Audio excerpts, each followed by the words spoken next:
And then Allah has created all these different signs in the world for us. Signs. Interesting signs.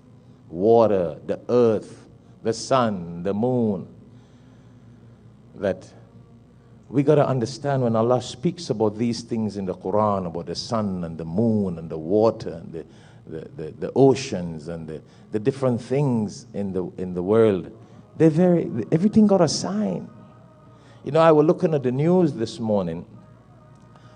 Some of you who looked at the news, and as I mentioned, Bi'idhnillah, about the sun, you're hearing about a sun eclipse on Tuesday, is it? Monday? Amazing. You know, where the moon will come and cover up the sun. That hasn't happened for more than 99 years or something. In certain states in America, but it's the first time it's going to happen from one coast to the next coast. And they were given all the details of the coast to coast of these states that will be covered, where the sun will be covered by the moon. So you'll have a sort of almost 99.9% of darkness. And people are celebrating that. You see, it's important for us to understand the signs of Allah. Because lack of knowledge of Qur'an and Sunnah can make us do the opposite to what we should do as Muslims. Go check it out. People are celebrating. They're preparing great celebrations. The hotels are booked. The vehicles.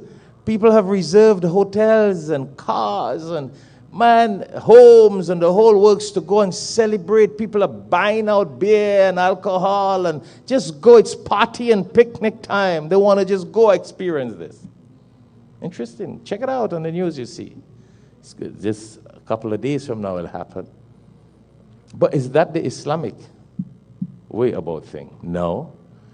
When we look at the Sunnah of the Prophet sallallahu alaihi wasallam, we are taught, and there are many ahadith, many sayings of the Prophet sallallahu alaihi wasallam about the signs of Allah and the sun and the moon and the sun eclipse and the moon eclipse.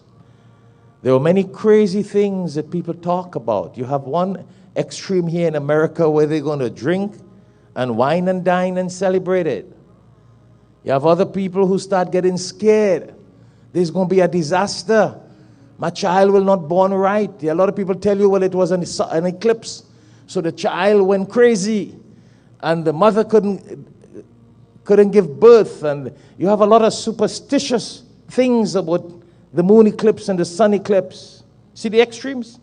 Go check it out. You have people, your own relatives and friends may tell you this. Or this is going to happen and that is going to happen. And it's a sign of disaster and calamity.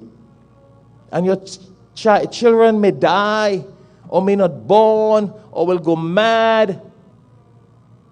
And especially with women in pregnancy, you got, oh Allah, you got so many un-Islamic superstitious belief about a sun eclipse and a moon eclipse and a woman in pregnancy.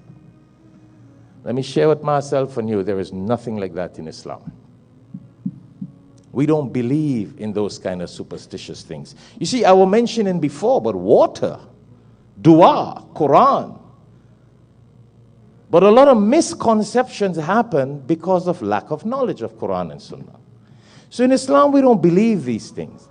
That people die because of that, children die and birth and all these things. No. However, in Islam, the Prophet ﷺ, from his sunnah and from his teachings, we have learned that you should read 2 rakat salah at that time and that day. Before it happens, while it's happening, and when it already happens, alhamdulillah. That's what we do as Muslims. That's the sunnah of the Prophet ﷺ, to read 2 rakat nafil. So I'm sharing with you, if any one of you may be at that time and that state in America when it happens next week, or whenever moon eclipse or sun eclipse. And as we were talking about water and signs, I wanted to also let you know let you know before we get into these crazy, superstitious, un-Islamic beliefs.